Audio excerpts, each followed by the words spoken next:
Hello everyone. आप सभी का फिर से स्वागत है। ये एनसीईआरटी हिस्ट्री का सार संग्रह है। इसमें क्लास 6 टू 12 तक हिस्ट्री को अच्छे से कवर किया जा रहा है।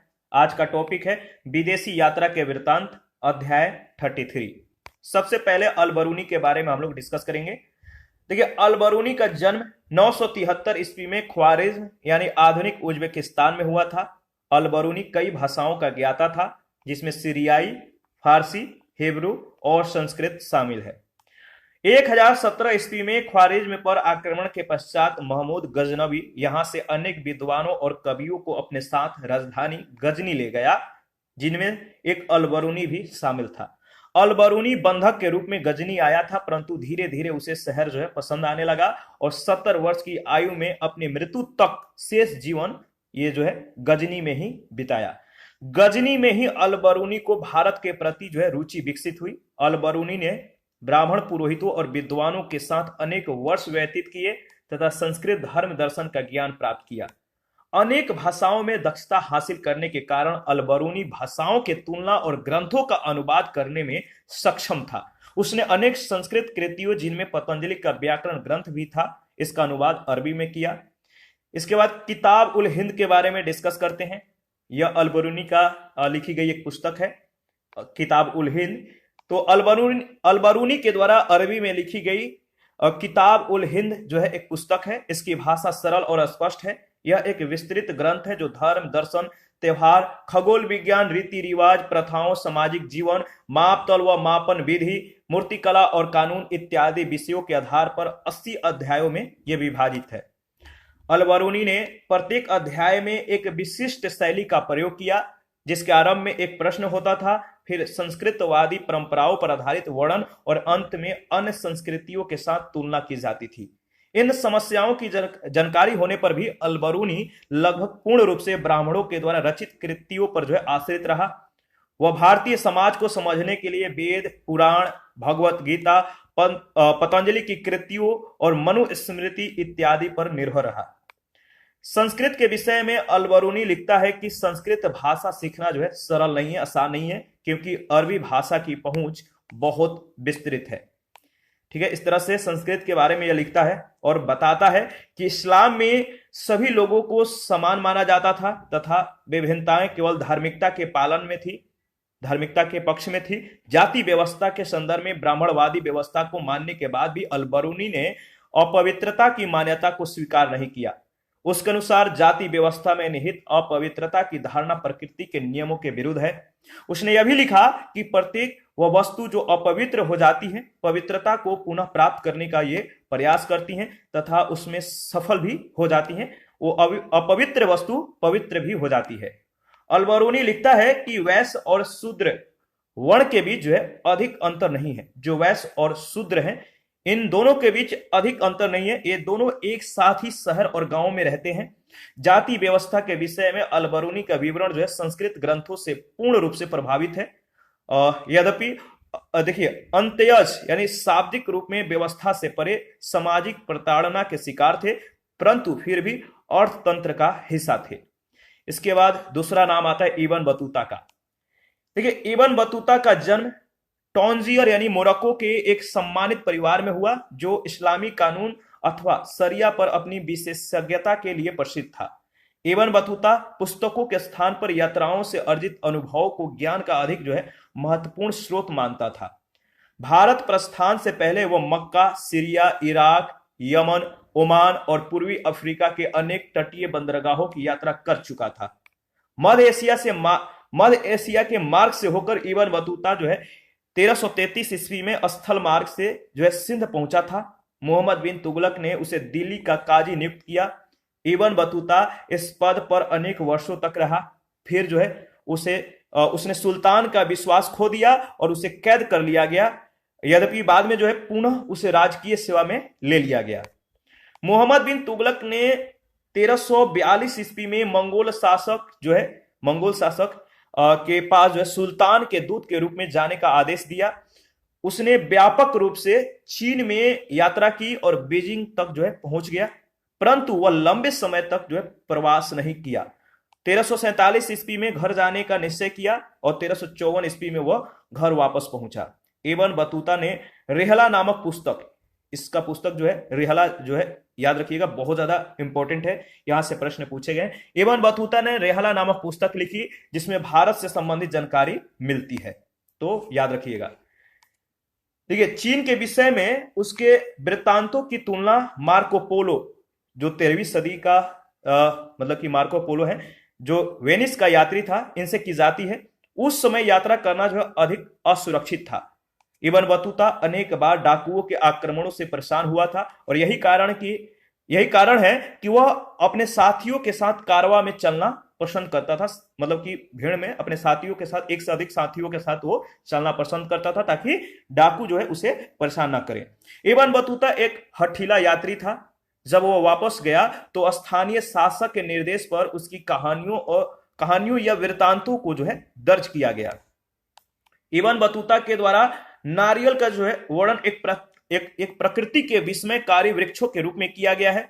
भारतीय इससे रस्सी बनाते हैं। लोहे के कीलों को, जो लोहे के कील हैं, लोहे के कीलों के बजाय इस जहाज को सिलते हैं। इब्न बतूता पान का वर्णन भी करता है और वह नारियल व पान से पहले से जो है परिचित नहीं था। इब्न बतूता नारियल और पान को पहले से नहीं जानता था। इब्न बतूता के अनुसार दिल्ली भारत का सबसे बड़ा शहर था। प्राचीन नगर दौलताबाद, जो कि अगर बात करें, जो दौलताबाद था यह भी अत्यधिक बड़ा था, जिसमें 28 द्वार थे, जिसमें बंदायू दरवाजा सबसे विशाल था। मांडवी द्वार के भीतर एक अनाज की मंडी थी। दिल्ली शहर में एक सुंदर कब्रगाह थी जिससे चमेली और गुलाब जैसे फूल उगाए जाते थे जो सभी मौसमों में खिले रहते थे। अधिकांश नगरों में एक मस्जिद और एक मंदिर होता था। बंद नगरों में नर्तकों, संगीतकारों और गायकों के सार्वजनिक प्रदर्शन के लिए स्थान चिन्हित होते थे। इब्न बतूता को जो है शहरों की समृद्धि का वर्णन करने में मतलब कि अधिक रुचि नहीं थी। दौलताबाद में पुरुष और महिला गायकों का बाजार था। इब्न बतूता डाक प्रणाली यानी संचार व्यवस्था का विस्तृत विवरण देता है। इब्न बतूता डाक प्रणाली की कार्य कुशलता देखकर चकित हो गया और इसमें जो है न केवल लंबी दूरी तक सूचना भेजना व उधार प्रेषित करना, बल्कि अल्प सूचना पर माल भेजना भी था।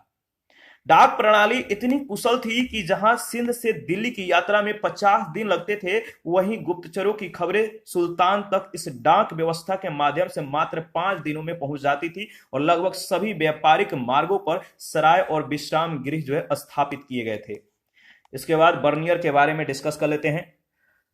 यह फ्रांसीसी चिकित्सक, राजनीतिज्ञ, दार्शनिक और इतिहासकार था।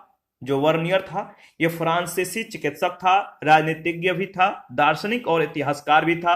बर्नियर 1656 से 1668 ईस्वी तक शाहजहां के ज्येष्ठ पुत्र दारा सिको के चिकित्सक के रूप में और बाद में मुगल दरबार के एक अर्मीनियाई अमीर दानिशमंद खान के साथ एक बुद्धिजीवी और वैज्ञानिक के रूप में मुगल दरबार में रहा था। उसने अपनी प्रमुख कृति को फ्रांस के शासक लुई 14वें को, जो लुई 14वें थे, इनको जो है लुई 14वें को समर्पित किया था।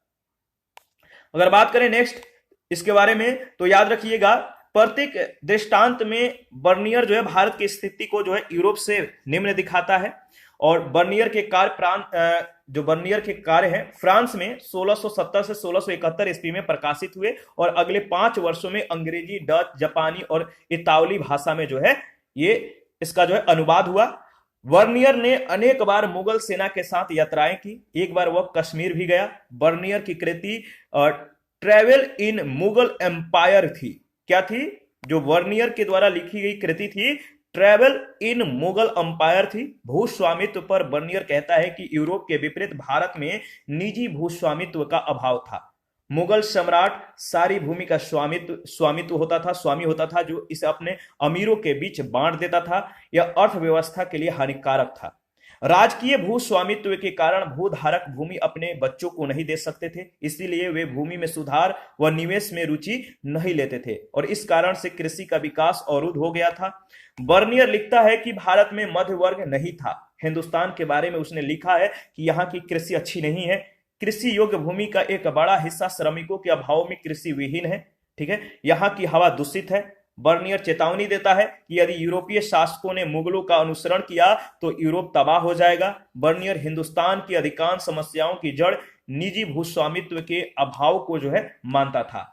फ्रांसीसी दार्शनिक मॉन्टेस्क्यू ने उसके वृत्तांत का प्रयोग प्राच्य निरंकुशवाद की धारणा को जो है विकसित करने में किया और इसी आधार पर मार्क्स ने एशियाई उत्पादन पद्धति का जो है सिद्धांत दिया।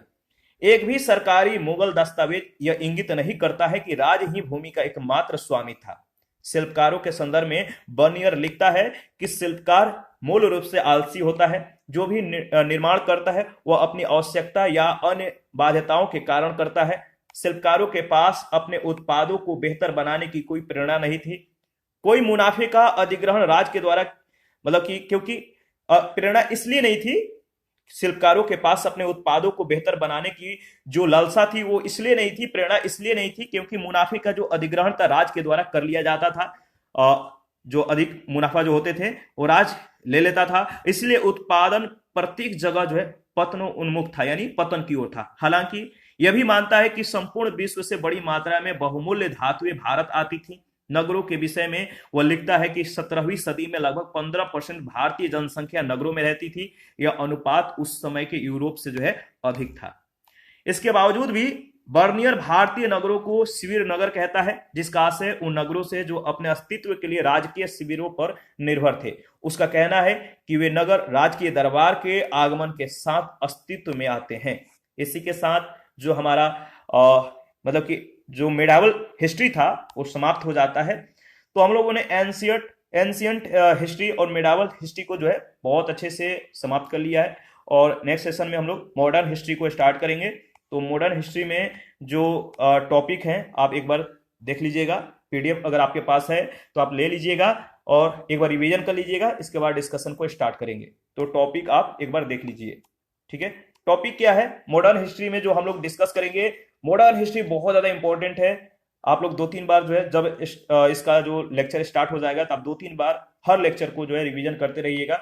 सबसे पहले हम लोग यूरोपीय कंपनियों को, जो यूरोपीय कंपनी है इनके जब आगमन होता है तो आगमन में क्या क्या चीजें होती हैं, क्या क्या चीजें विकसित होती हैं, कौन कौन सी कंपनी स्थापित होती है, इन सभी के बारे में डिस्कस करेंगे। उत्तरवर्ती मुगल राजवंश के बारे में, नवीन राज्यों का जो उदय है इसके बारे में, ब्रिटिश प्रभुसत्ता की स्थापना, ब्रिटिश शासन का प्रशासनिक ढांचा, नीतियां और उनके प्रभाव के बारे में डिस्कस करेंगे। ब्रिटिश शासन के विरुद्ध जो विद्रोह हुए थे इनके बारे में। 1857 ईस्वी के बाद भारत में ब्रिटिश नीतियां और प्रशासन के बारे में हम लोग डिस्कस करेंगे। आर्थिक जीवन में जो परिवर्तन होता है किस तरह से होता है इसके बारे में। धार्मिक तथा सामाजिक सुधार आंदोलन और उसकी सांस्कृतिक जागृति के बारे में। भारतीय राष्ट्रवाद का जो उदय है कैसे होता है इसके बारे में। भारतीय राष्ट्रीय कांग्रेस की स्थापना कब, क्यों, किस उद्देश्य से होता है, क्या उसकी सफलताएं हैं, क्या उसकी हानियां हैं, इन सभी के बारे में। स्वराज के लिए संघर्ष, महात्मा गांधी, राष्ट्रीय आंदोलन और स्वतंत्र भारत के बारे में हम लोग डिस्कस करेंगे और इसके बाद विभेद के बारे में। इसी के साथ आज का सेशन समाप्त करते हैं। नेक्स्ट सेशन में मॉडर्न हिस्ट्री में पहला टॉपिक जो अध्याय 34 से यूरोपीय कंपनियों को जो आगमन है, किस किस कंपनी का कौन कौन गवर्नर कब कब जो है आते हैं, कैसे कंपनियों का विकास करते हैं, इनका उद्देश्य क्या होता है, इन सभी को डिस्कस करेंगे। Thank you.